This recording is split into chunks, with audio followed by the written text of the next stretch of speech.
Hi, everybody. Thank you for joining us again on this session of the Strange Reality Show with Dave Emmons.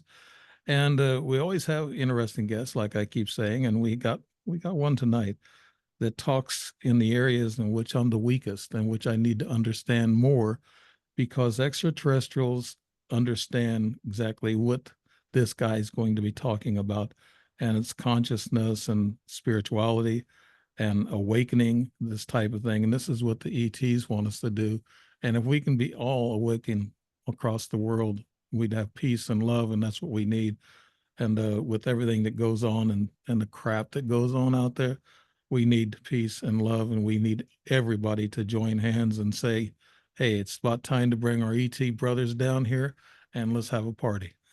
so that's so this is Dave Emmons talking this crazy crap, and but tonight Yeah. my guest is Cal Melkez, and he is a renowned spiritual life coach and Reiki master whose expertise in astral projection, and that's very interesting what I want to find out, and magic has guided countless individuals on their paths to spiritual awakening.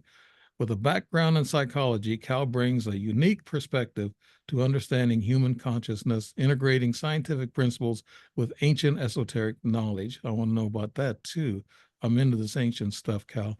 And for over a decade, he has dedicated himself to teaching the transformative practices of meditation, astral projection, holotropic. I haven't heard that one, but I'm sure I want to find out about that too.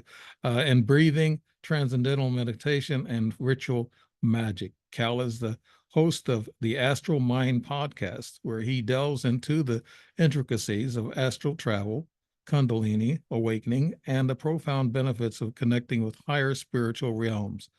His engaging teaching style and deep insights have earned him a loyal following on platforms such as YouTube, TikTok, where he shares techniques and wisdom to help others unlock their full potential. And he's written a book, Connecting the Current, and this is kind of goes along with what the extraterrestrials use. Cal Melkez, thank you for coming on the show. And am I butchering that last name, buddy?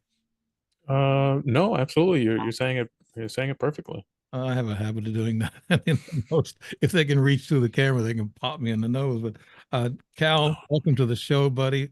And I'm interested in what you have to say. And what do you got going on now? I mean, and what's your future plans? Um, First off, let me say thank you so much for having me on the show. It is a pleasure. I've watched the show before, and I like the energy, and I like how you riff and how you flow in the conversations, and I think that's a Thank you. key element in podcasting. It's okay to have questions, I feel like, and have a structure, but being able to go where spirit takes you, kind of Right. moving with that energy, I feel like is vital. What am I doing now?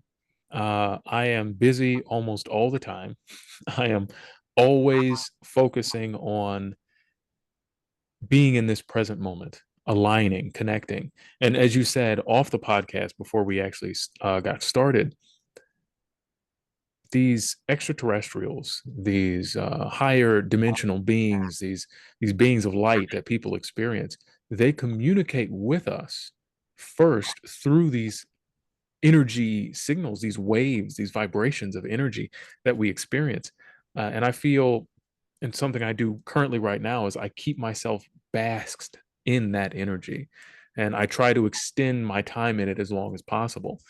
Apart from that, I spend my time helping other people to connect to this energy as well.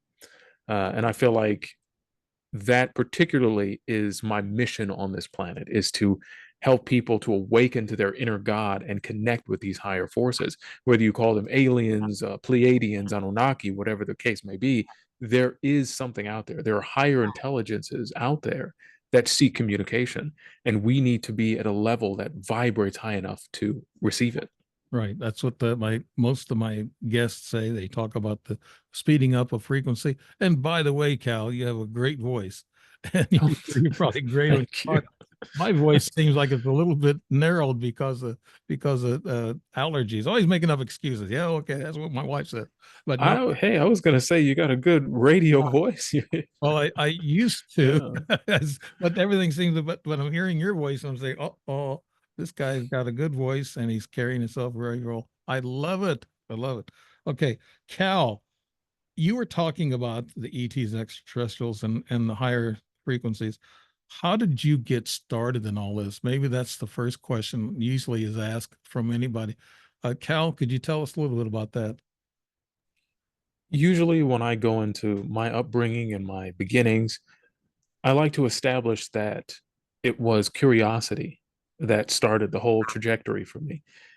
And I feel like for anyone listening, anyone that's going to listen, if you express to the universe, to God, to your higher self, whatever you believe is out there, if you express first and foremost your desire for authentic and true experience of something beyond this mundane reality, you will experience it. You will be led down whatever road you have to be led down to have the experience. And for me, that's where it started. I had the privilege and I was blessed to know and have met people who had very strange lives. I had a friend whose house was haunted. His family, they were connected with an ancestry of magic and occultism. And so he was always very in tune with these things. And he would tell me stories. He would often tell me how he would lift his arm out of his body, just in the middle of the night while he was watching television, and he'd be frightened by it and he'd slam his arm back down to try to get back in his body. Mm. And how, he would see these things in his room and in his house. And the interesting thing was when he told me about these experiences, I then had them. It was like the testimony of the experience opened the door. It released an energy that allowed me to have the same experience. And I feel like that's what the power is behind telling your story, sharing your experience. If you've had an encounter with an alien, an encounter with a divine being, something that was sparkling or shining, Mhm. sharing that story opens up this communication for other people to say, I kind of want that as well. Did you, in ghost hunting, I know some guys who been on some ghost investigations. I'm not into that, but I'm interested in hearing what they find. I have a buddy that writes books on it, but he talks about being jumped by spirits. Is that similar to what you're talking about, except this might be a good spirit that's jumping from somebody and going to you, Cal? The interplay of spirits in our day-to-day lives are nuanced. Spirits are interacting with us all the time. Uh, this is something very common in Islamic tradition. When they approach magic, they approach it with the idea that there are spirits present with us all the time. They Right. call these spirits jinn. Mm-hmm. Jinn in Arabic just means unseen or invisible. Something that we can't see with the naked eye. It often refers to uh, babies in the womb. They're jinn. They're unseen. They haven't been brought forth yet, unrevealed. Uh, you have to operate under the assumption that there are beings here already. What most people get wrong, the mistake that a lot of people jump to is the spirit world is out there somewhere. It exists apart from this current space we're in. There is no there or anywhere else. Everything happens here. Everything is superimposed on this place, which basically means if everything is here right now and someone helps you to open a door to an experience, you're not opening a door to go somewhere else. You're opening a door for things to come here and encounter you because there's a veil. The veil, as it's been spoken about in different spiritual traditions, is the firmament, the idea of the dome. Right. Yeah. There are lots of pictures, iconography of people looking out beyond the veil, looking out beyond that dome. That's the veil that separates us. The firmament is just the separation between our perception of here and our perception of the reality that exists. Can our rockets and missiles that they send out in space, it goes through the firmament? A lot of people say they don't. They're just And that's the interesting thing, that the firmament idea, and I've got nothing against anyone's belief in it.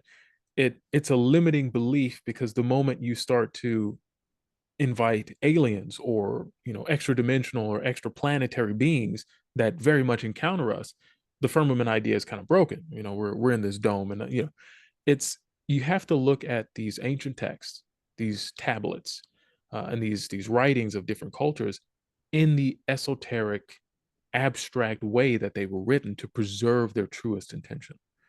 Lots of these things were written and they contradicted what was politically accepted. That goes for Christianity, especially.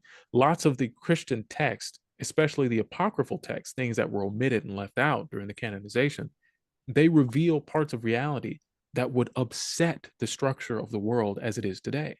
Because, like you said earlier, everyone would be awakening to the God within them. And if you know that you're a God already, and that the world responds to you, and that if you put out love, you'll receive it back, it changes how this world works. And, A established structures don't want that. couple of questions, Cal. On the jinn, you mentioned the jinn. I heard there's a lot of people afraid of the jinn, and some of them are evil. Is that true? Some are good and some are evil. The I know belief, jumping back a little bit, but I no, just no, no, it's fine. uh, The belief with jinn, especially when it comes to evil jinn, there have been several writings on that. In Islamic culture, jinn are spirits that were under the dominion of King David. mhm. King David was given wisdom from God, and that wisdom also gave him wisdom to command the spirits. He also was given names. Like Islamic magic is predicated on the idea that God has thousands of names, and each name controls an element of reality. This has a quantum physical sort of element as well, with vibration and energy.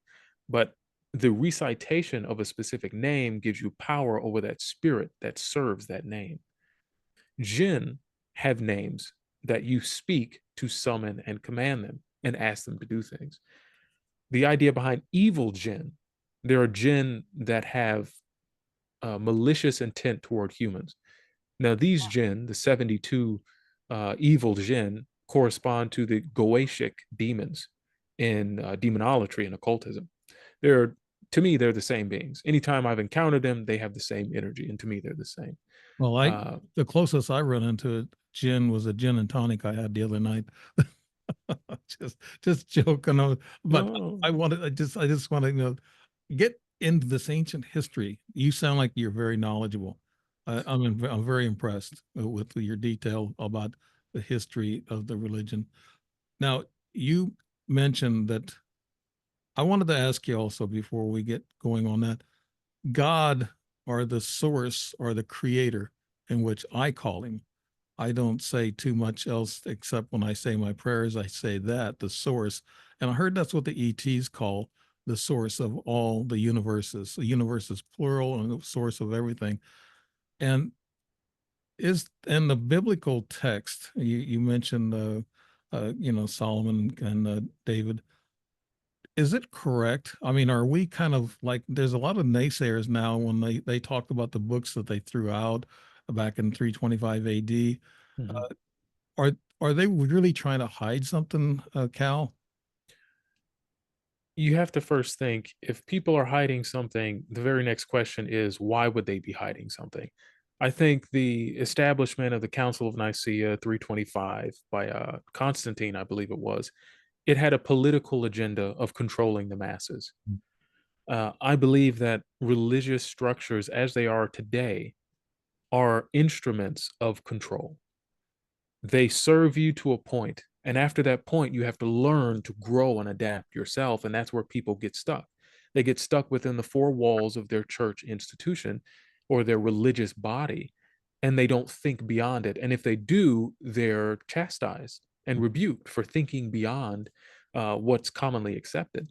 I'm starting to That's like, bondage. yeah, I'm starting to like you a lot, Cal. I tell you, I have the same experience with religion. I'd go there and I went to a church a couple of years ago, and I mentioned I wrote a book, and they said, "What do you write a book about?" I said, "UFOs, ETs." And they looked, oh, they give me a dirty look. And three of them at the same time turned and walked away from me in a men's group at church. And I said, oh That's my good. goodness, this religious dogma, please, Mm. open your minds up to other things. That's what consciousness is all about. And religion, I think, is good for some people. I can't, I'm not going to knock it. I mean, everybody has a right to their religion and their beliefs. But I see these preachers, they talk about, come and find Jesus. Well, he's already here, isn't he, Cal? He's inside of us. A God is already in us. And that's one thing that I've gotten into many a debate, often heated, about the nature of Jesus and the nature of source, as you've said earlier. My understanding of source, my experience of source, I'm a very Gnostic person. I believe if I experience it, I believe it's true. And Mhm. if I haven't experienced it, I'm extremely skeptical. And I feel like that's how we should go about these very esoteric and aloof spiritual things. When it comes to source, even Jesus says himself in apocryphal scriptures that God is everything. He pervades everything. It is what we live and breathe. It is how we exist. Mhm. God is the background frequency to everything. Right. Uh, and Jesus, again, in another apocryphal scripture, Jesus says that he's not the only Christ. There were many Christs sent to many different people groups. And the Christ is just an idea, the Christ is a consciousness. Jesus tapped into that Christ consciousness, Christ just meaning anointed, that anointed consciousness, higher consciousness of realities that exist beyond this dimension. And that's where we get into astral projection, because there's more than just this. And if we can get people to open up to that idea, to experience that, because you have to experience it. Mhm. It's something to know it mentally, and that's good, but to experience God, to experience this pervasive energy, that's what my book is about. That's what Connecting the Current is about. Yeah. I talk about it in my book, Connecting the Current. It's all about the cords that connect us to the energies that exist in the universe. And in a lot of my experiences with ETs, they connect me via what people have called the astral cord or the silver cord. They connect me to them for greater communication. We are connected to these things energetically. It can be very deep. It goes very far, and I Mhm. don't want to run off too far to where you can't I got, reel it in. But yeah, I got a couple of stories. We were talking about the Bible, and I know uh, you're very knowledgeable about all this stuff, and I love that. The thing that confuses me is the Garden of Eden. I don't want to go too deep into that. And then they got the snake, or I call him the reptilian, and then we have the birth of Christ. Mother Mary was 13. Two angels, I guess, inseminated her, and then the product of that was Jesus. And I I I have to say that I think he's half human and half hybrid or whatever from what these angels what they did. And just in the basic thinking of it or common sense of it, you have two angels that impregnates a young woman and she has a baby and it's Jesus, and he's miraculous and he does a lot of miraculous things. He has a lot of knowledge. I have to say there's something about the extraterrestrial or extra dimensional type of deal going on there. Wouldn't you say, Cal? absolutely, I've thought that same thing. The Immaculate Conception has always intrigued me because it's the idea that Jesus is part human and part something else. That's not debated. Mhm. If you go to Orthodox Christianity, they will tell you, this Immaculate Conception, Jesus is part man, part God. What interests me there is we have to decide, we have to come to an agreement on what we believe angels are. And that's where things get muddy. Angels, are they the divine messengers of God, or are they higher intelligence beings that can travel throughout the cosmos at speeds greater than light or superluminal speeds? When you start asking those questions, then the narrative of the Bible, the nativity story starts to break down a little bit. Was she inseminated by different beings? And was Jesus a hybrid of some alien category? Right. That's very interesting, Mhm. because one of the things Jesus taught that I adhere to, John 14:12, Jesus says, if you believe, you will do the things that I am doing and greater.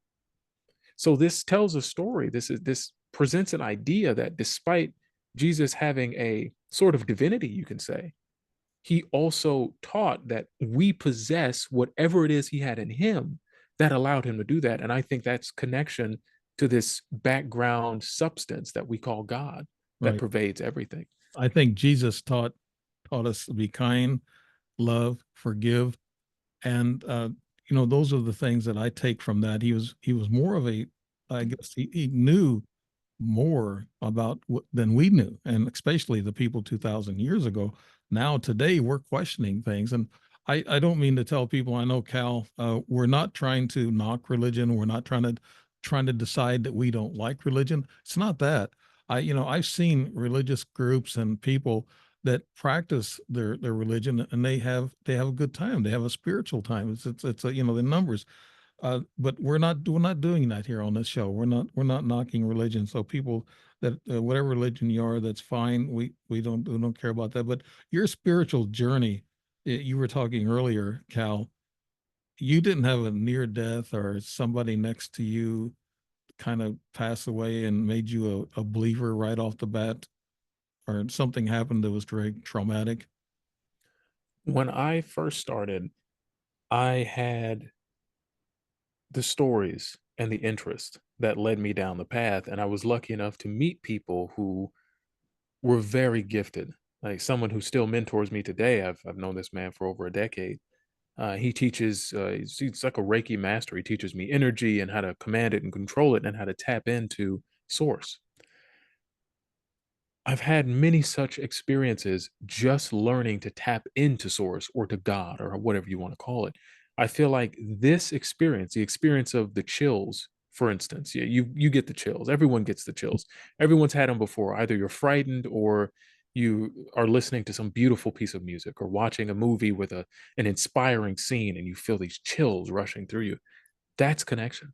That's you tapping into this underlining frequency of God.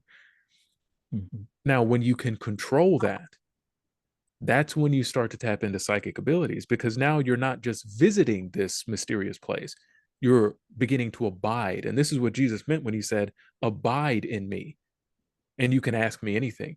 Mhm. Jesus was telling you to abide in what he was. He said, "I'm the truth, the way, and the life," which means whatever this is, this energy that makes all things come to life, you have to abide in it, and you can do the things he's doing. Yeah, well, Jesus, he did several things. I wrote a book on angels and supernatural entities.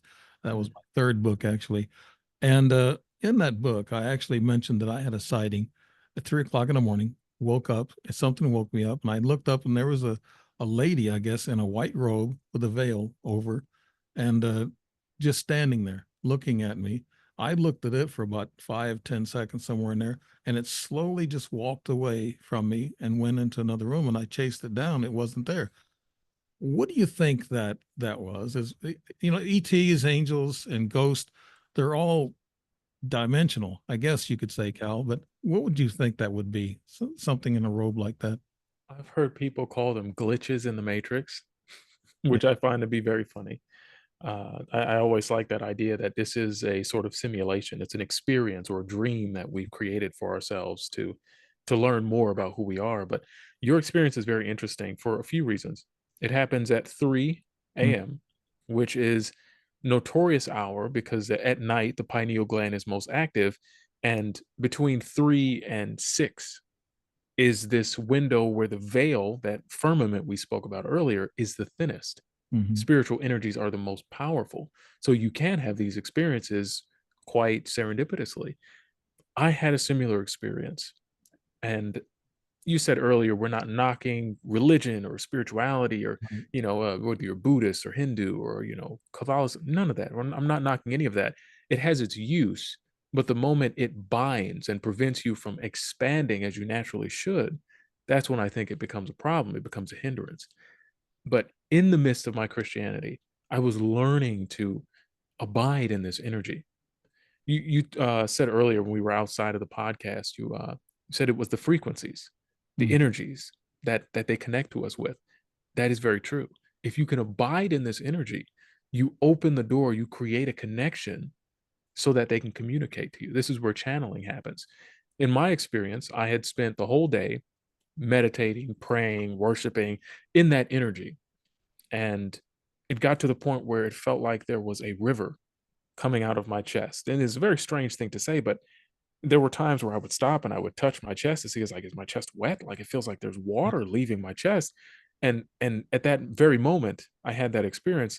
I got this vision of rivers of living water, flowing from me. mhm. It's like, oh, okay, so I'm tapping into something.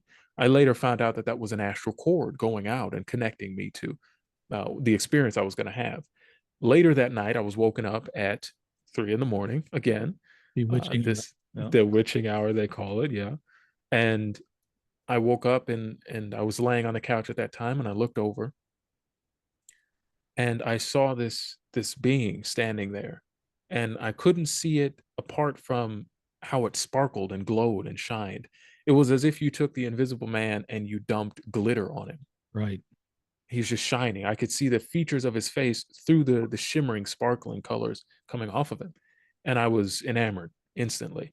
And it was saying something over and over again, pacing back and forth in front of me. It said, "We are temples for the living God. We must be holy as he is holy." And it kept saying that over and over and over again. And I was confused. I stopped and, I was like, what's going on? Who is this person in my house? And as I thought that, it noticed me and it looked over at me. And I could see it sparkle and its features shift and move as it looked over at me. And it said, "You are a son." And when it said the word son, it went from the other end of the room to right next to me in the blink of an eye. And it laid its hands on my chest. And I felt the most intense, violent, powerful, electric, surging energy I'd ever felt in my life, even to this day. Right. It was bewildering. I had never felt anything like it. And it was rocking me to my bones, my atoms. I felt like everything was vibrating. It said, "You are a son. You will run to heaven." And it vanished in light. And I still felt this energy. Crazy, this energy, intense, extremely intense, like being on the giant drop, just G-force energy. And this is the crazy part. I always preface this because it does get very crazy from here. I went from laying on the couch to then hovering up above the couch. Oh, And of course, I'm screaming my head off. I have no idea what's going on. No one heard me. The house was full, but no one heard me. right. And I stayed there for a moment. And then as I started to move through the ceiling, I wasn't ready. And I thought to myself, no, I don't want to go wherever I'm going. This is enough. I stopped right before the ceiling and came right back down onto the couch and just stayed there until the sun came up. When the Okay. sun came up, I wiped the sweat away and I got up. So you were kind of given a choice. I felt that electrical energy, but that static electrical energy shocked my whole body. But that was an ET abduction that could be similar in what the spiritual realm is. But I saw that angel, whatever that thing was, the white robe lady, I saw in 1971. It was after I come back from combat. And of course, that's trauma. And then in 1998, when I went through a divorce, that was trauma. And I saw her then too. So I saw that same robed lady it twice. And getting back to Jesus, they said that Jesus and Judah actually says he knew Jesus very well, and like Lady Mary Magdalene, she also knew him very well. But Judah, the reason why they said he had to be kissed on the cheek is because Jesus was a shapeshifter, that he can change into any person he wanted to. Long hair, long beard, no beard, Mm-hmm. tall, white, or he can be tall and dark. And so that's what Judah said. And he told these soldiers, these Roman high priest soldiers, that said, I will kiss him. I'll let you know who he is. So that's why he had to kiss him. Now that's what was said in those apocrypha books, like you were talking about a while ago. And also when he was on this mountain, he actually took, I guess, Peter, James, and somebody else up there with him. I can't remember. It's in my book, but he was transcendental. He just turned like a glowing white light of energy, and that's the highest. You're talking about frequency. That's the highest frequency I guess you can get. Cal, you have any comments about that, or Oh, absolutely. I'm glad you bring that up. First, I want to remark on your statement about Jesus shapeshifting. I didn't know this. It was a night of very strange experience. I had gone to a church service with some very charismatic, very interesting people who had interesting abilities, and that's why they got together because they believed that they could conjure things up and be in the presence of God. Uh, and there was another instance of the sharing of a story. A prophetess, they called her. She said she had an experience where she saw an open vision of Jesus come to her. And just in sharing that story, I knew I was going to have an experience where I encountered Jesus. That night, I had a dream. And in this dream, I was, just random walking through where I was going, random dream scenario. And in the distance, I could see someone sitting under a tree and there were these waves of intense energy coming off of them to where it was almost difficult to approach them. I felt this weight and this pressure preventing me, and to the point where I was crawling up to this person. And when I got up to them, I could see, it was someone sitting meditating like Buddha under this tree. and I knew it was Jesus. And I looked and I was like, this is strange. This isn't like Jesus, like I know him to be, or how I expect him to look. And in saying that, or in thinking that to myself, Jesus then smiled. You know, he had on glasses, which I thought was strange. He then smiled and said, he's like, well, how about this? He reaches into a bag and puts on a new face, and now he looks Arabic. He grabs another face and he looks Asian. And I was like, what is this? This is crazy. I can appear however I like. And that baffled my traditional religious belief because I expected Jesus to be one type of person, looking one certain way. And so it's very interesting that you mentioned that. And proof of that in the traditional Bible is like what you said, the Mount of Transfiguration.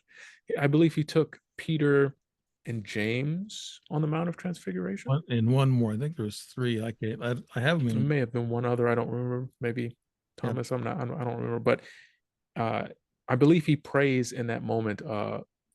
Let these that I brought with me see me in my glory as I was before I came here. And he, begins to shine and he's transfigured. He takes on a form of glory. And it's a very powerful scene in the Bible. Yeah. there's also actually something you just saw. You just talked about shining. There's actually controversy on Lucifer, and they said he was the star, the shining bright star. And at first he wasn't evil, and then they used his name, I guess, to actually parallel with the devil or demons or whatever.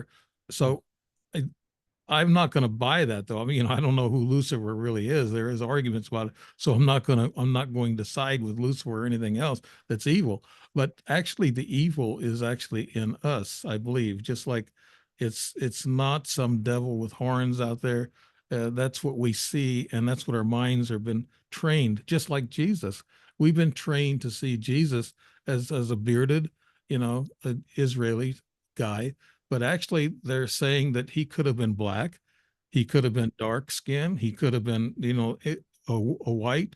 We don't really know. And a lot of the Egyptians, they weren't. It's like, you have King Solomon and his son. What was the princess from northern Africa? What was her name? I forget that. Uh, Uh, Bathsheba? Or was it? The, Bathsheba was one, but you may be thinking of, oh, her name escapes me. There's a book dedicated to her in the Bible, I believe. right. I forget her name. But he was black, Mm. so with this race thing with colors and everything else, we go back and we see that in history is all wrong. History has taught us a lot of wrong things, and I don't right now I'm awakening to all that.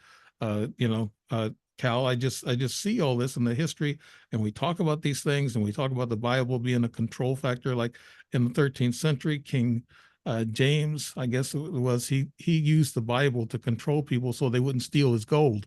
That's another controlling factor. Mm. Uh, Now, on the biblical and history total, what's your ideas about when they tell us that history is all wrong and it's not what we think it is? Uh, what's your belief on that, Cal? My belief on that centers around stories like the Garden of Eden, like you talked about earlier. I don't see the story of the Garden of Eden as a literal story. It may have been something that happened. It may be presenting the story of the first human beings on Earth, sure, but it is so much more allegorically potent when you start to decipher it. The serpent, if you know anything about Far Eastern traditions of spirituality, the serpent represents the Kundalini just meaning coiled serpent. And the rising of that serpent, the serpent is always depicted to have risen up the tree of the knowledge of good and evil. And Eve, the feminine element, the feminine aspect, which represents in ancient Hebrew, the feminine is the spiritual aspect. It's the etheric and the psychic aspect, the intuition. The Kundalini interacts with the intuition, it interacts with our spiritual self. So there's lots and lots of symbolism in just the story of Genesis. When it comes to religion and things being twisted and spun, and history being wrong, its purpose is to deceive, to prevent you from seeing the real message. If you can take people who are in and of themselves God and convince them they are not through an altered history, you can stop them from exerting their power to alter the world in an effective way, thus neutralizing them. And I Right. feel like that's what the purpose is. Right. I know with all the chaos we have going on now, uh, political parties and governments, this is just for entertainment purposes only. I'm mentioning that because that gets a little for the platforms. They don't like that. But it's just for my opinion. But all this chaos that we have governments that are trying to turn us against each other, and they're trying to cause chaos so they can come in and do their martial law thing and take over the elites. There's elites like they say the Pope is part of this whole elite thing, and the kings, and then of course the people who have all the money, the 13 families that have all the riches. What's your ideas on that, Cal? Since we're going through that right now, we're thinking that the cabal, the elites, and this is for entertainment purposes, cabal elites and deep state and all these people, they're controlling our politicians and our leaders and causing all this. What is your take on the Pope, for example, in talking about religion, Cal? What do you think about that? I think there is a hierarchy. If you look at, say, a pyramid of the knowledge disbursement, I would say at the very top of that pyramid is the 1%, the global elite, the people who control everything. They control the banks and things like this, and they hold all the power. They're at the very top, the tip of the pyramid, and they own all the information. And what gets disseminated down is the misinformation, the things that they're using to control us, the religions and the text and stories that get through that most people, the masses, pick up and accept as reality. I believe at the top of that pyramid, they're interacting with some sort of galactic intelligence, some sort of higher intelligence. It may be dimensional, spiritual, whatever. They're communicating with something that's giving them, feeding them this information. And that's something people would call Satan or the devil or something like that. I don't hold to such dualistic identifiers for that entity. It could be any host of things. But there are beings that their agenda is to control and to manipulate. You can even see that back in ancient Mesopotamian tradition in the Enuma Elish, the seven tablets of creation. The Anunnaki came here, and even in the Anunnaki, their ranks, there was dissension Hmm. between Anu and Enki. You know, humans are meant for one thing, and humans are meant for the other. We're keeping them as slaves, and the other is like, no, I want to raise them up. You know, that's the idea between Lucifer being the light bearer. He's bringing wisdom. That's Anu, you know. And when you look at it like that, you start to see that there are two stories, two paradigms being fed to us. There's one of control and one of freedom. The path of freedom is an understanding that we are innately God and that the knowledge we're trying to reach is within us. And the other is this world system trying to convince us that everything we need is external. If you look at anything in this world, GDP, sales, materialism, everything points to what you need is external. And in believing that, you give your power over to them to maintain this illusory system that we experience. That's nicely said. I really enjoy what you're saying there. I know that if we could actually just stop and think about what's going on and use common sense, who's who and what's what. And they said, even the Pope said, that we're going to be seeing visions of, I guess, demons and spiritual, supernatural beings. And this was said about a month ago, and I said this on the show before. They had a group or a committee that was talking about that, and they said that the veil is thin or whatever going on right now, and that we're going to be seeing supernatural things. And a lot of people are seeing like ETs and supernatural beings, tall beings, and they're seeing more UFO craft. So do you think that time is speeding up right now, Cal? What's going on with this world now, or the I universe? think we are in a very interesting time, just with the interplay of the ramping up and speed of technology that we're experiencing now with AI and all the other technologies there, and spiritual enlightenment and awakening. We are going through this period of awakening where information is aiding us. We're in the information era, the Right. age of Aquarius, people would say. This age of knowledge. With knowledge comes experience, the experience of these higher and more divine things. People that I know who aren't spiritual are beginning to tap into these things. So I think we are moving, we are reaching this quickening I believe life works in three stages. It works in the stage of orientation, disorientation, and reorientation. And we're in a period of orientating to this new type of reality, this new type of reality where the veil is thinning and people are beginning to see beyond it. It's sheer now, so people are starting to see glimpses. More people are having paranormal experiences. It's becoming commonplace. And Mhm. so I think it's very interesting. Yeah. What about the 2012, the Mayan calendar? They said that was going to be the end of the world, but they said no, it's not the end of the world. It's a reset. Hmm. Do you think that we went through, and like we were talking about, you know, we have powers that can control our minds and our thoughts and our even our consciousness. They can control us through vibrations and frequencies. And our government has those types of weapons that can actually do that with our own heads. What what I'm getting at is, do you think that the whole human race could have went through a reset, and that's why sometimes they don't remember things properly, and that's why history, we keep saying now, since we're awakening, that it's all wrong? What happened 2012 with the Mayan calendar, Cal? What can you tell us about that? There was a great global shift energetically in 2012. And there are people who were with me who experienced this, people listening to this show, watching the show that experienced this shifting of reality. Things became different. You start to run into more of the Mandela effect, and you start to have these strange synchronicities starting to happen more spontaneously. We went through a period of spiritual awakening, mass spiritual awakening. In that time, it was a global reset back to where we were, and we took off from there. I believe the universe is fractal. And in that, I basically mean there's the idea of the holographic universe. And Sure. with a, holographic image, the idea is that if you were to cut the image, into, a certain part, if you say you were to cut a certain part of that image, you'd still be able to see the entire image from that one sliver that you cut off. It's a hologram.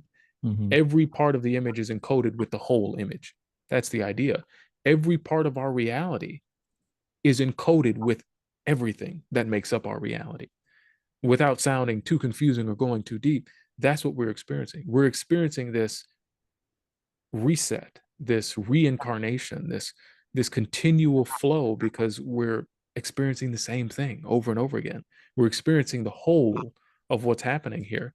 And if you were to take the blinders off, if you were to zoom out, you'd see that what's happening now has been happening and will continue to happen Hmm. over and over and over again. That's how this reality works. Then you start to see that reality isn't linear, it's circular. We're experiencing the same things over and over and over again. Different civilizations rise up and fall, which is why when we look back at archaeological sites, we see what looks like advanced technology, signs of contact with higher beings. Other civilizations were there, and what they experienced either led them off of this planet somewhere else or they were destroyed. Yeah. And I feel like we're reaching a place just like that right now. Yeah, well, the ancients, they keep saying they were uneducated and they wasn't very smart, but I have a different conclusion on that. I think a lot of the human race throughout thousands of years, they might have been taught by extraterrestrials and taught some technology, but they carried that on as regular normal human beings. Now we talk about this massive undertaking, this reset. How does it make one feel? Does it make one feel weak or have different thoughts or consciousness of beliefs?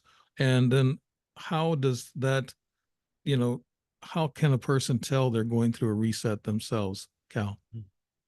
I always liken our ability to move conscious awareness to a radio, and how, as you turn the dial on the radio from one station to the next, you will often experience these periods or these spaces of transition that are just static.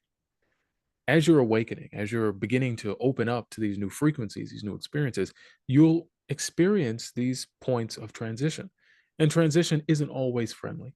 Transition can be the sudden desire to go away from conventional thinking that leaves you isolated. It can be these intense random bouts of energy that you don't understand. It could be frequent headaches, buzzing or ringing in the ears periodically. It could be now for some reason you can't sleep throughout the night, or you're waking up consistently at 3 a.m. in the morning. they're these signs. You become more emotionally connected to people. You enter a room and now you're starting to feel how other people feel, and you have no idea what that's about. Right. One of the main reasons I went into this work is because I needed guidance, and I was lucky enough to have it. And when I went into the internet landscape, I saw that people didn't have guidance.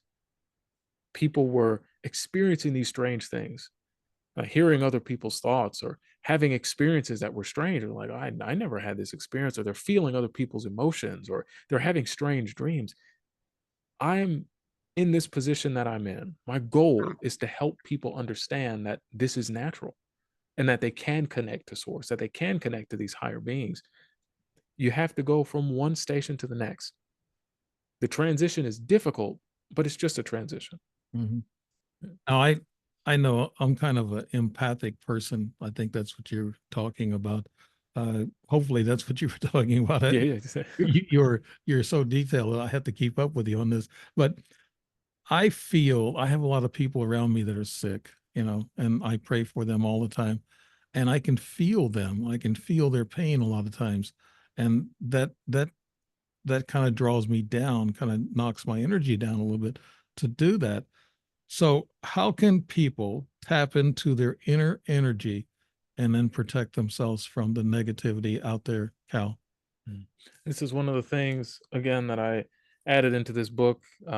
There's lots of science behind the techniques, because I feel like combining science with spirituality restores a lot of the power that spiritual concepts have. There's a lot of science that explains how we experience reality, our conscious minds, and how we can grapple with these new experiences. When it comes to tapping into your inner God, in the book, I talk about what's called reaching out. This is one of the techniques I was taught a long time ago, is how to reach out. You describe praying for people and feeling their energy. Mhm. You're reaching out. You're oftentimes, when you pray, you're probably imagining that person. Yeah. You may even feel chills as you pray for them. Unbeknownst to you, you are actually tapping into this energy force, and you're projecting yourself to that person to connect with them. This is what I do. This is the prime core of my work, is projecting myself and connecting people to different energies. And it just takes varying degrees. There are different levels of this, the more you learn to do it. If you want to connect with your inner God, you have to learn to abide in the energy. And in that book, I teach several different techniques to go through it, rooted in science and rooted in traditional spirituality, different texts.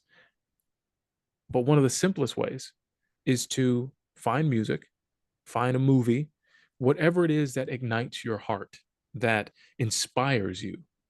Get into that, remember what that feeling of inspiration feels like, and turn off whatever you're listening to and imagine that feeling again. What most of us experience, especially in our Western society, is we experience a downplay of the power of the imagination. To me, the imagination is the muscle of the mind. It is the theater for which all of these things happen, these spiritual and psychic abilities. And you have to strengthen it. When you allow your imagination to grow, you start to see, I can imagine myself feeling this energy growing and building, and it actually does. That's the strange thing. There was a spiritual practitioner, Reiki master, I believe, named Robert Bruce, recently passed. It's a lot of great work that he made on astral projection. And he introduced a lot of people to a simplified method for awakening their energy system and feeling their energy, this electricity that we were talking about earlier. He calls it body awareness tactile imaging. And he made it for people who were blind from birth, because those people, they have aphantasia, is a difficulty to imagine. They don't have visual imagination. Either that or synesthesia. No, aphantasia, I believe. Well, you got me on that one. I couldn't. Aphantasia, they have difficulty visualizing. They don't have mental pictures. And so how do you help someone like that visualize? Well, what you do is you get them to ingratiate themselves in their other senses. How does your body feel? So one thing I like to do when I get on podcasts is give practical meditation techniques. So you can do this right now, even, and anybody listening. Just for a moment, become aware of your breathing. Don't try to change it. Don't try to focus it, breathe in through the, no, none of that. Just be aware. One way you tap into the conscious mind, the power of the consciousness, is to do what consciousness is meant to do. And consciousness is meant to observe, to witness, to be aware. So just be aware of the breathing. Just let it happen. What you'll notice is that your breathing is happening to you. Just as you are doing it, it's happening to you also. Same with your heartbeat. Same with the things going on in the room around you. You're not actively controlling them, but you are technically in control. Mm-hmm. It's all the same thing. Now, imagine for a moment how the inside of your hand feels. Deep inside your hand, down to the bone. Imagine what that feels like. And anyone listening, anyone watching right now, look at your hand and imagine what it feels like inside of your hand. What are you feeling? And what you may experience are tingles, pressure, this sort of warmth kind of gliding over your hand, over your palm. For you, I don't be freaked out by this, but I feel a pressure up, creeping up to the fingers. It's a tingle moving up to the fingers. I mean, I connect with people very easily, so it often surprises them that I feel what they're feeling. I can tell. I can see energy in people, and I've been noticing you all throughout this show. You're very calming, and you got a very spiritual sense about you, and it calms me, somewhat. And when you're talking about the hand, you were correct. The hand did feel warm and had little tingles in it.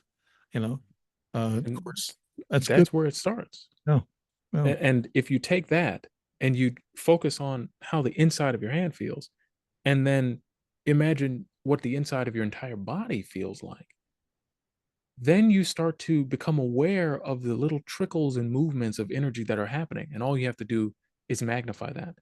Tapping into your inner God is realizing that you were never disconnected. Mhm. That's what awakening means. You're waking up to the reality that's already around you. You are already connected with God. Anything anyone does to help you or facilitate that is just removing the limitations, blocking, and boundaries that have been programmed into you. I've had some experiences, Cal, with I've had energy like go from the top of my head all the way to my toes and then out. It was such a good feeling, a very Mm. warm, relaxed feeling. And I've had those kind of like they tingle the whole body and it goes down like a rolling sense of energy. And I guess I'm kind of connected to that. And I also turned ice cold 6 times, 6 years in a row on about the same day, August 11th and August 12th. I was frozen 3 o'clock in the morning, got up, my whole body was frozen. I was shaking so hard. And I'm a big guy and I didn't wake my wife up. And she usually wakes up when I drop the cell phone on the carpet. And but she did not wake up. I got up. I had nothing in my mind. Had to go to the bathroom. I come back and I was shivering and I was ice cold and I just so exhausted and fell out. Was that astral projection? I know that's next on my list. I wanted to ask you, Mm. Al, was that astral projection? That was a energy sensation that you were experiencing akin to what people would call Kundalini awakening. What some people get mistaken is that they believe Kundalini awakening is a one-time occurrence. Now, all of these things, astral projection, remote viewing, psychic abilities, Kundalini awakening, they're all a part of the same phenomena. You described earlier that you lucid dream often. Lucid dreaming is a type of astral projection. Yeah. You're just astral projecting to a different place. The way I put it is lucid dreaming and astral projection are the same car, but you're going to different locations. It's the same modality, the same experience, but you land in different places. Now, what I find to be incredibly important that I try to teach everyone, all the people that I take on as students, anyone that works with me, is I try to get them to understand the ability to move their conscious awareness, that they're not bound to these physical bodies. If you can understand that this body is just a prison without walls, in a sense, you're trapped in this experience only by your belief that you are trapped. What you experience, the chills, these things moving through you, it was an experience of an awakening of your energy. Kundalini is just an awakening of dormant energy. That's what the serpent is, coiled in the root chakra, and it rises. And then you feel this release. They call that the sacred secretion. You release the Christ or the Christos, the Christ oil, from the pineal gland, and you feel this trickling energy. It's pleasant, rushing through your body. As that energy increases, it becomes more like the electricity, more like the powerful, violent sort of transitioning energy. If you can rest in that energy, you will then astral project. And not just astral project.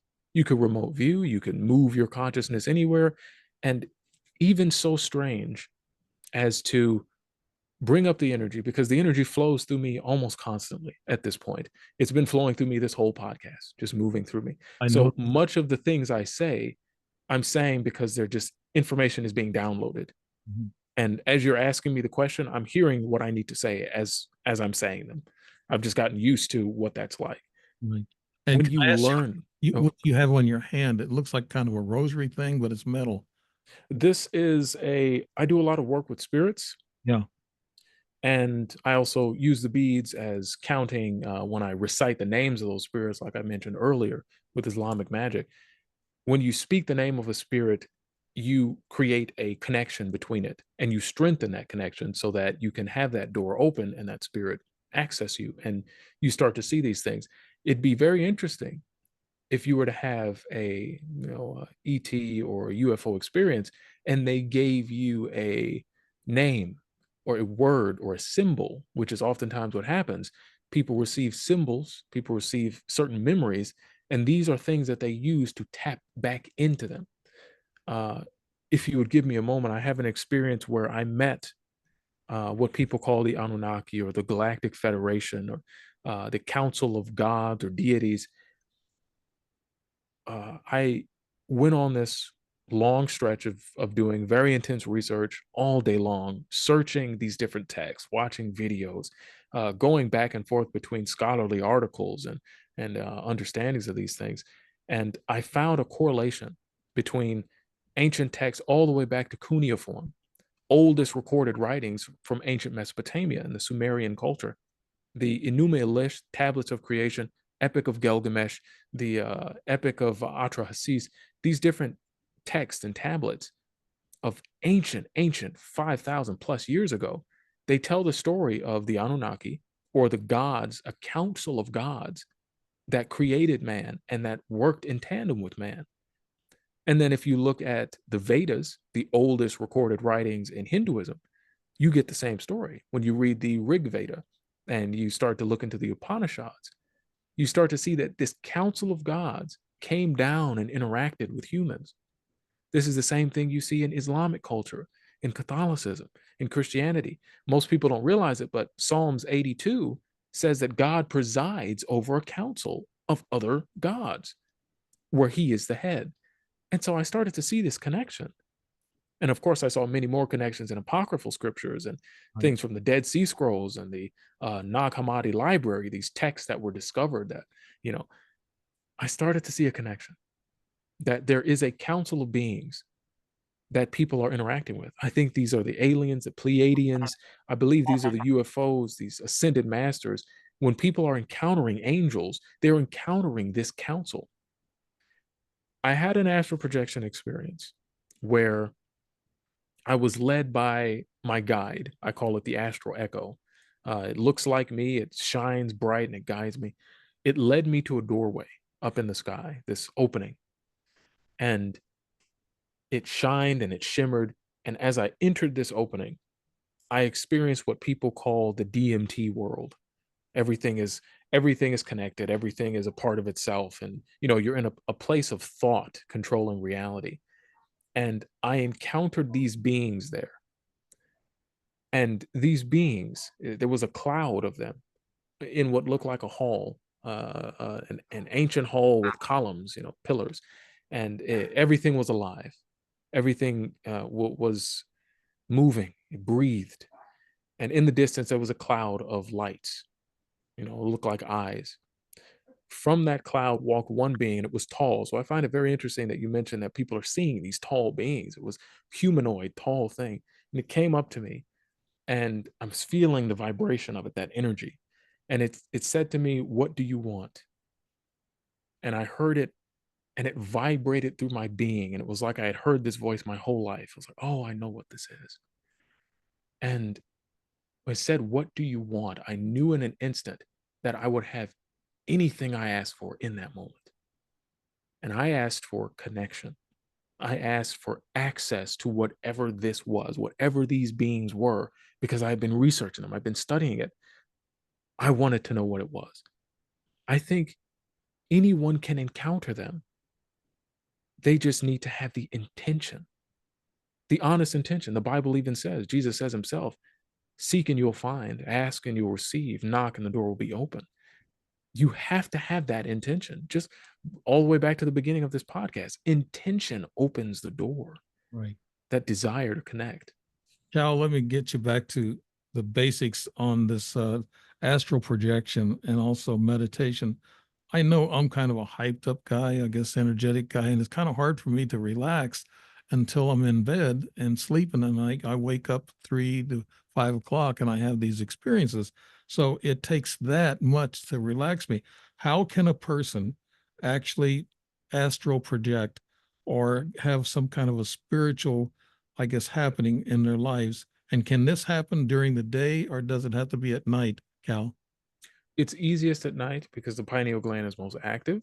It secretes melatonin. It's active at night in the dark, which is why if you read any ancient texts, any traditional texts from, ancient religions, you'll see that they did a lot of meditating in caves, especially with Far Eastern culture. That was for the darkness. They needed the darkness to help that.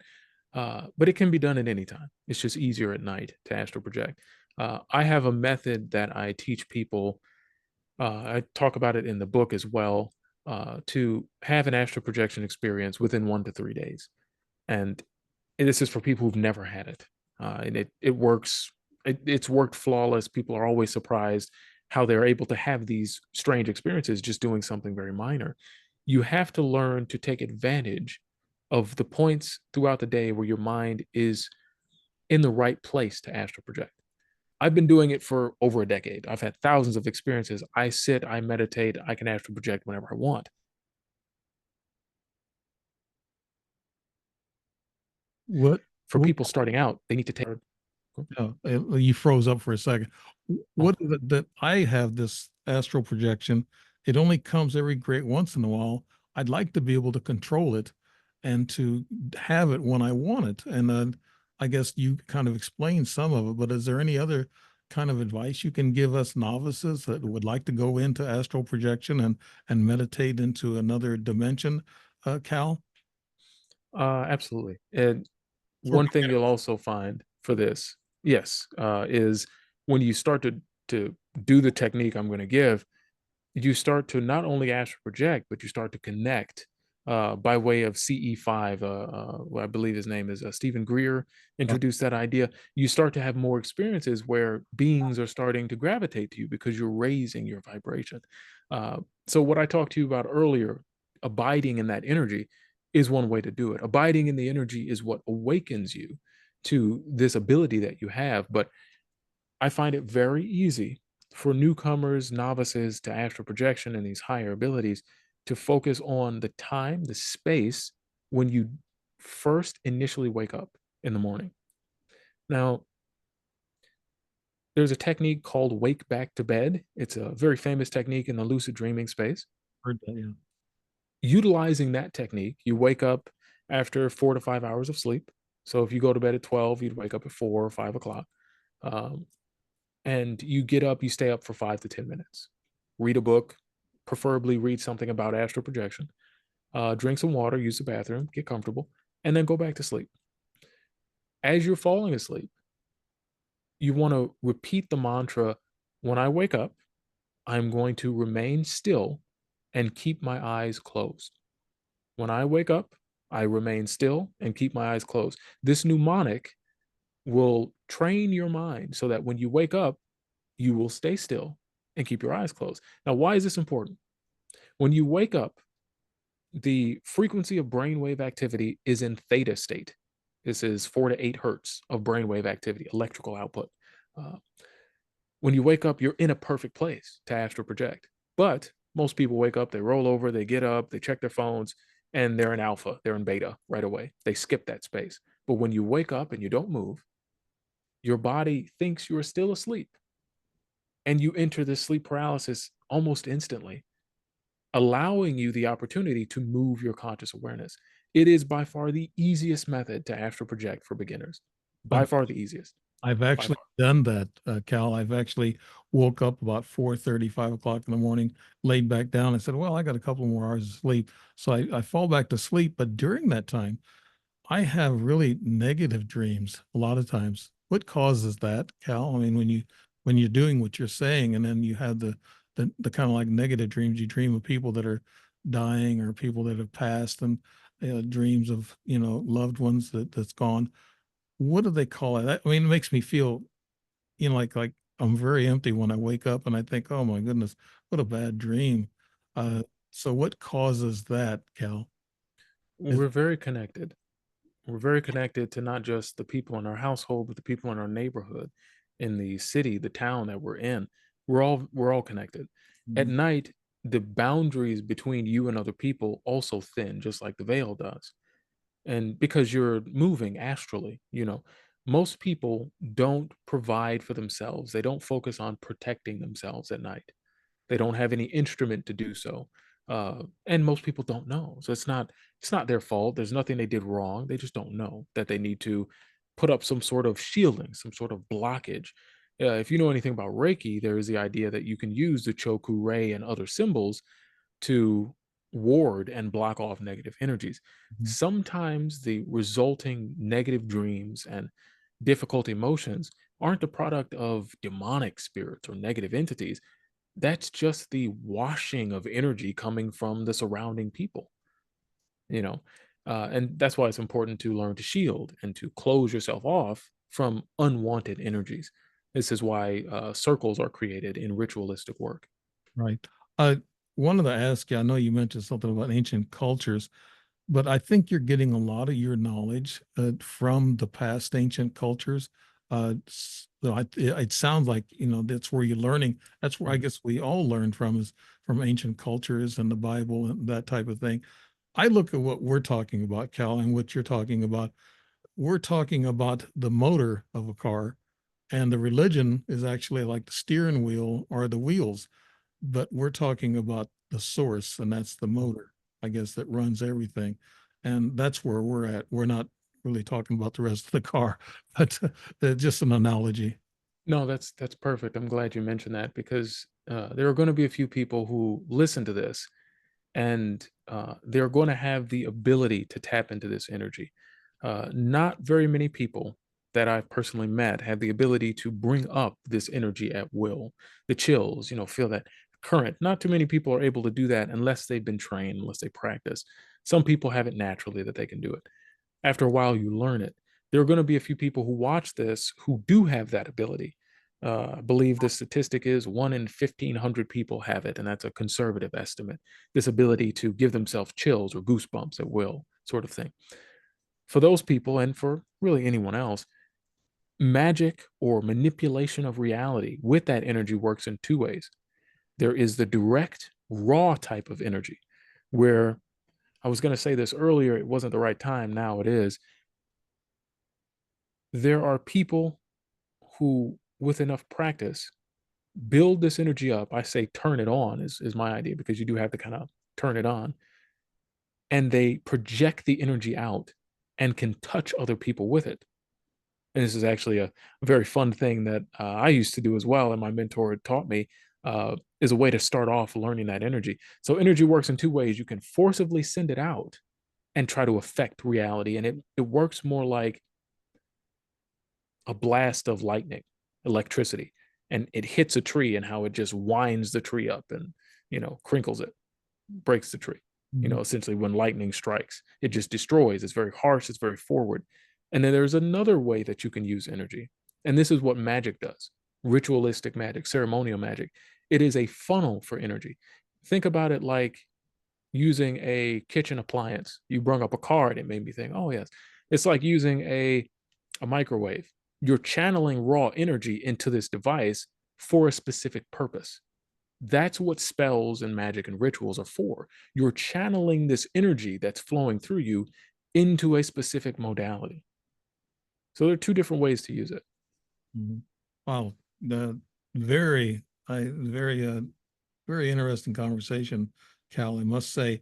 Now let's get into the ETs and what they have to do with all this. And of course, you talked about the Council of Light, and you said something about them being extraterrestrial. Now, I've had abductions, and I know a lot of people out there had abductions. What do these ETs, what are they looking for in us? And I know you told me earlier pre-show that you have seen little grays in a couple of clients that you were doing work with. Uh, could you tell me a little bit about the Council of Light and the ETs and what are they looking for when they abduct us, Cal? As far as the clients that I've had, that my work I call as astral cord tethering. It comes from the ancient practices of the Egyptian culture, ancient Kemet. They believed in what's called the Ka, and the Ka is a spirit that is with you from birth and it guides you. That spirit is what guided me to the council. And I feel that people need to connect with this spirit because it then guides them and opens them up to more experiences. And so that's largely what I do. The Council of Light is that Anunnaki, that the devas from Hindu culture. It's the council of God or deities from the Bible.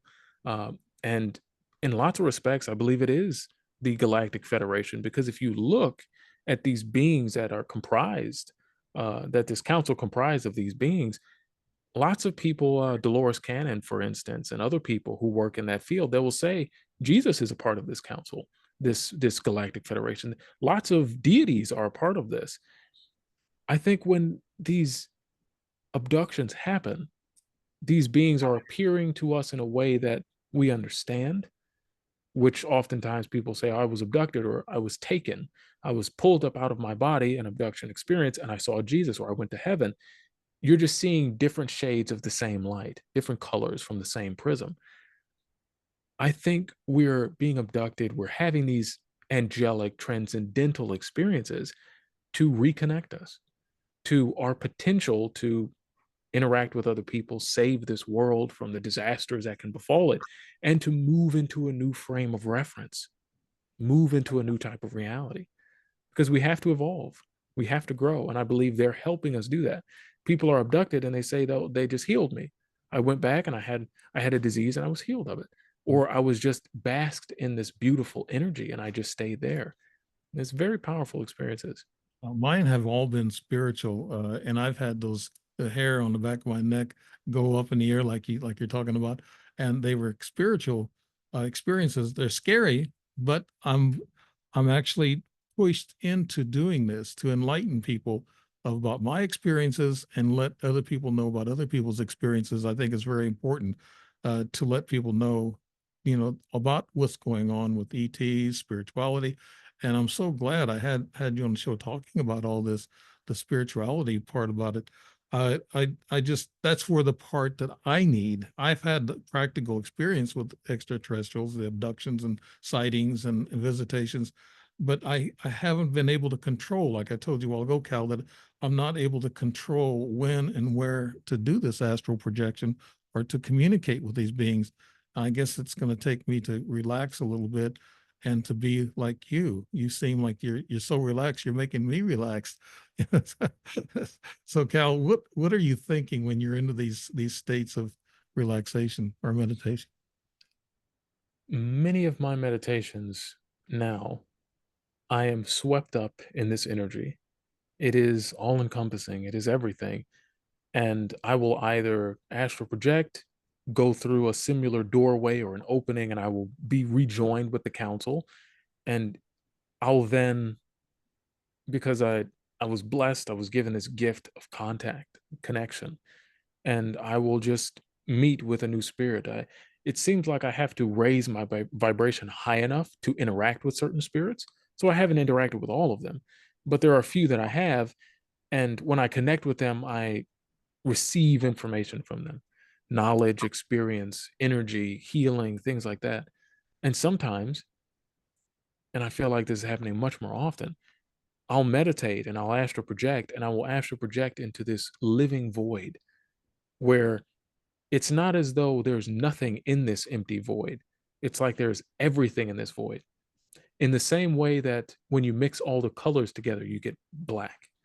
That's what this void is. It is a mixture and coalescing, a concrescence of everything in this one infinite space. And I think that is the divine Om. That is the space that the gurus talk about when you reach that oneness. And I just reside there, sometimes for hours. And it is a beautiful, humming energy that flows through me. And when I come back, I'm back in my body. I'm like, oh yes, I'm Cal, right? I'm having this human experience. Yes, yes. The interesting thing is you have to let go of the ego to go farther into this ocean of a consciousness, this ocean of source. Uh, One thing I'd like for people to experiment with is closing their eyes and imagining that they're in the ocean and that they can see the waves coming at them. I find that water is incredibly potent for allowing movement and traversal of our consciousness from this place to the next. Anytime I'm around water, in water, I see water, I'm immediately connected to this energy. And so I'd be very interested to see what people experience just imagining water with their closed eyes.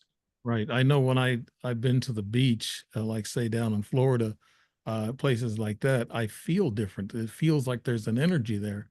And actually, I went down there on honeymoon, and it made the honeymoon better. Being there on the beach, it just seemed Mm. like the sun and everything just makes you so energetic, and your frequencies are raised, I guess you could say. But when I look at this, this world and all that goes around on around you, and people that are sick, and as you get older, you might visualize this too, that people that are sick, and they're dying and things of that nature, and it kind of, you feel it all, and you kind of take it all in, and I think that's what causes me not to be able to be restful enough to really seek out this meditation or astral projection during my, I guess, daytime hours, and I have to wait till that 3 o'clock hour to get into a different frame of mind, I guess. And but with you, what you're telling us, if we could just go by what you're telling us and teaching us, and we practice it, I think we could all be just like that too, meditating. How does it affect your daily life, Cal? Does I mean, I try not to be too earthly minded so that I'm no heavenly or too heavenly minded so I'm no earthly good. I try not to have that be the case. I'm so ingratiated in my work that I'll wake up and I dedicate certain periods of time in the day to obviously have my own experiences and learn what I need to learn for myself. And I just enjoy nature. I have a garden. I go out and I sit next to the garden because the energy is there, very potent. I just sit in nature, and then I get to work. I make the posts. If I have clients, I'm working with their energies. I'm astral projecting and connecting them to things. Uh, I find that it's best, and this is the easiest thing that people can do, even beyond astral projection. It's starting with stillness, starting with being in the present moment, I believe is the jumping point. I've taught and continue to teach people how to tap into some incredibly strange abilities, like being able to predict the future, tapping into their clairvoyant and clairaudient centers and start to hear these different spirits and start to feel them and start to enact their will on reality. People are often very surprised that, yes, magic works when they know exactly how to do it. I can teach all of these amazing things, but if you don't know the simplest thing, how to be present and how to be here, you'll miss the grandeur of what you're doing. oh, And I heard it stated so beautifully that enlightenment is more of a process of learning to see the awe and wonder in a blade of grass than the Grand Canyon. Because which is harder?